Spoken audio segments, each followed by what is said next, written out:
Terima kasih Anda masih bergabung sama kami di Power Breakfast. Kini kita masuk ke segmen Market Buzz. PT Jobubu Jarum Minahasa Tbk resmi listing di Bursa Efek Indonesia. Dana yang didapatkan dari aksi korporasi tersebut akan digunakan untuk melakukan ekspansi ke Pulau Jawa dengan membangun pabrik di wilayah Semarang.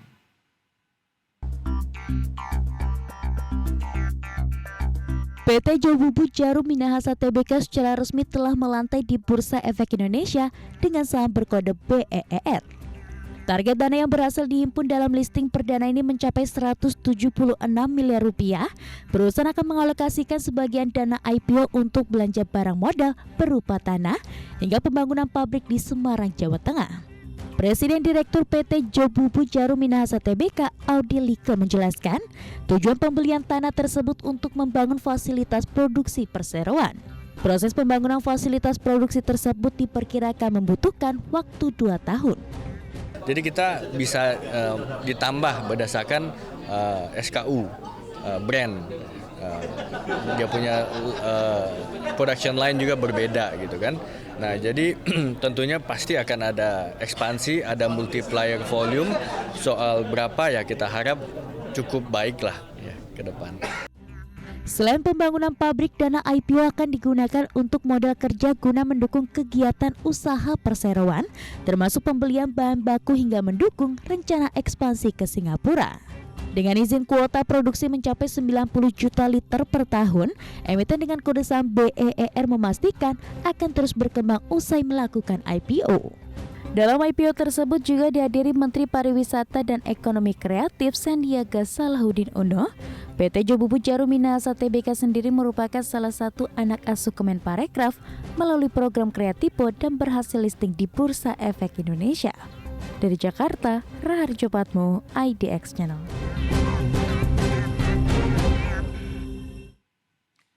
Kita simak sentimen hari ini pemirsa, permintaan diperkirakan akan turun, harga batu bara diperkirakan akan terbang. Kemudian ada sentimen terkait dengan inflasi Indonesia pada Desember 2022 yang lebih tinggi dibandingkan dengan perkiraan konsensus. Dan sentimen adalah Bursa Efek Indonesia membuka suspensi perdagangan saham PTIS dan keyakinan konsumen semakin meningkat terhadap kondisi ekonomi di Indonesia.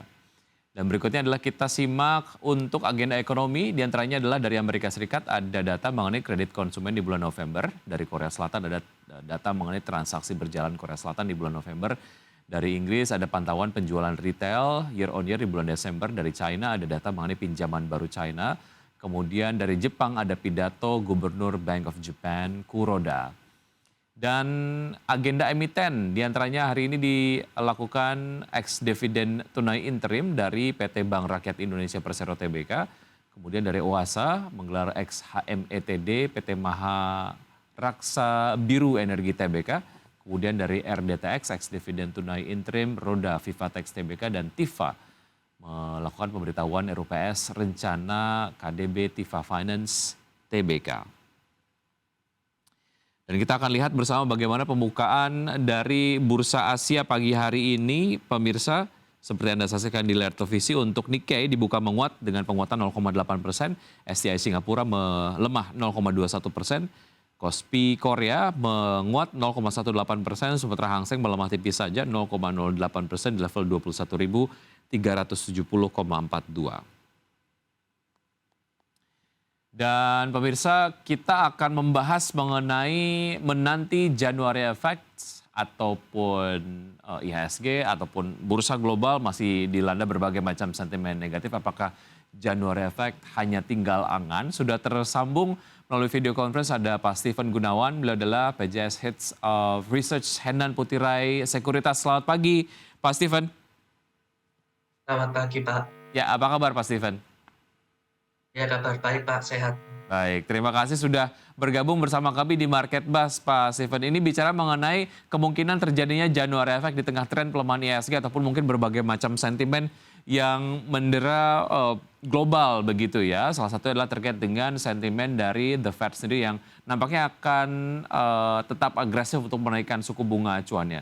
Anda melihatnya seperti apa? Mungkin nggak January Effect akan terjadi? Ya, kalau kita flashback sedikit mengenai potensi window dressing di bulan Desember yang gagal terjadi, tidak terjadi seperti itu ya. Jadi kelihatannya January Effect juga bakal sulit terjadi juga. Karena kan Desember tuh lebih kuat potensinya untuk window dressing seharusnya, karena kan kita tahu fund manager atau manajer investasi reksadana itu lebih berkepentingan untuk menarik ke atas saham-saham supaya portofolionya bagus begitu kan. Nah, sementara di bulan Januari ini tidak ada momentum apa-apa gitu. Maksudnya tidak ada event apa-apa. Yang kita nantikan tuh sentimen laporan keuangan, tapi itu pun di bulan Maret sama April. Jadi belum ada sentimen-sentimen atau ekspektasi di bulan Januari Februari.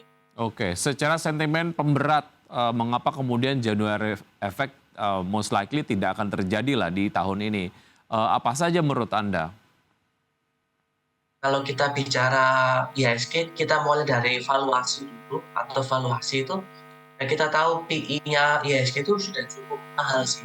Jadi di atas rata-rata negara berkembang di Asia, di bursa Asia. Sebut saja PI Indonesia IHSG kan di angka 14 kali. Nah, namun PI-nya Taiwan, Hong Kong, dan Korea Selatan tuh sekitar 10 sampai 11 kali. Jadi kalau kita amati data itu terjadi aliran dana asing keluar dari Indonesia dan Malaysia dan Thailand menuju ke 3 negara tadi, Hong Kong, Korea Selatan, dan Taiwan. Khususnya secara spesifik Taiwan dan Hong Kong, ya dengan dividen yield atau tingkat pengembalian pasar yang lebih tinggi ketimbang Indonesia, tentu itu lebih menarik bagi investor asing untuk masuk ke negara tersebut ketimbang ke Indonesia. Oke, secara nilai wajar dari IHSG sendiri, apakah Anda melihat memang sudah di atas nilai wajarnya sehingga kemudian pelemahan terus terjadi? Kita coba kesampingkan sentimen tadi dari asing sendiri yang memang lari ke market lain ataupun negara lain begitu ya. Secara nilai wajar IHSG menurut Anda seperti apa dan sejauh mana ini dijadikan sebuah momentum kemudian untuk investor merealisasikan keuntungannya dan secara akumulatif berdampak kepada pelemahan IHSG? Kalau dihitung secara 5 tahun dan secara rata-rata ya dalam 5 tahun terakhir, IHSG itu ada di angka 12 sampai 13 kali. Sekarang kan ada di 14 kali ya, jadi cukup mahal sedikit saja. Jadi ketika nanti ekspektasinya bisa kembali ke PI 12 sampai 13 kali, nanti dia bisa tergolong murah. Nah, PI 12 sampai 13 kali itu di angka support paling kuat tuh di angka 6502. Kemarin kan IHSG ditutup di 6688. Artinya mungkin pelemahan dari IHSG akan terus berlanjut tapi tidak berlangsung dalam waktu yang lama begitu? Ya, jadi tidak akan berlangsung dalam waktu lama. Baik, Jadi baik. kita nunggu valuasinya murah terlebih dahulu. Oke. Apa yang patut kita tunggu untuk mereka yang kemudian tetap berharap Januari Effect bisa tetap terjadi lah ya? Apa yang mungkin bisa mengangkat optimisme ini? Mungkin kita akan bahas usaha jeda berikut ini. Pak Steven dan pemirsa tetap bersama kami, usaha jeda kami akan segera kembali. Kembali di Market Buzz dan saya masih berbincang bersama Pak Steven Gunawan, PJS Head of Research Henan Putirai Sekuritas. Kalau kita memilih untuk optimis Januari Effect akan tetap terjadi lah. Nah kira-kira sentimen apa yang patut ditunggu sehingga kemudian ini pada ujungnya akan mengatrol performa dari IHSG, Pak Steven? Yang patut kita tunggu itu data inflasi dari Amerika yang akan keluar pada hari Kamis di waktu setempat. Berarti di Indonesia kan Jumat pagi begitu ya. Nah, inflasi terakhir Amerika kan 7,7% year on year. Angka tahunannya, itu kalau bisa turun lagi itu kan bisa memunculkan sentimen atau ekspektasi bahwa The Fed pada rapat Dewan Gubernur selanjutnya itu tidak akan terlalu agresif dalam menaikkan suku bunga. Istilahnya tidak habis lagi gitu. Nah, efeknya apa ke Indonesia? Otomatis Bank Indonesia, Bank Sentral kita juga nggak akan terlalu agresif juga dalam menaikkan suku bunga, walaupun dengan catatan inflasi di bulan Desember tuh meningkat melebihi ekspektasi kita. Oke, lalu bagaimana dengan analisa yang menyampaikan bahwa selama target inflasinya tidak mencapai ataupun belum mencapai 2%, The Fed sendiri akan terus secara agresif menaikkan tingkat suku bunga acuannya. Inflasi sejauh ini tadi Anda sempat sampaikan ketika jeda di Amerika Serikat sejauh ini masih di 7,7, artinya masih ada sekitaran 5,7% lagi menuju ke 2% begitu ya, masih sangat jauh. Menurut Anda terkait dengan analisis ini seperti apa? Ya, semestinya sejatinya masih sangat jauh banget ya dari 2% itu.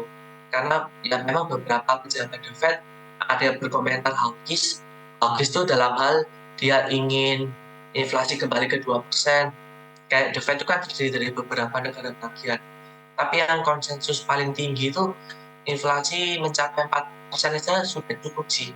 Jadi dengan inflasi menyentuh 4%, The Fed tidak akan lebih hawkish lagi. Karena kalau menunggu sampai kembali ke level semula 2% kayak sebelum pandemi gitu, jadi The Fed rate-nya bisa sampai ke angka berapa? Bisa sampai ke angka 7% kali. Hmm. Nah, kalau The Fed bisa sampai angka 7% kan cukup berisiko bagi Indonesia juga. Jadi bisa terjadi capital outflow besar-besaran kan.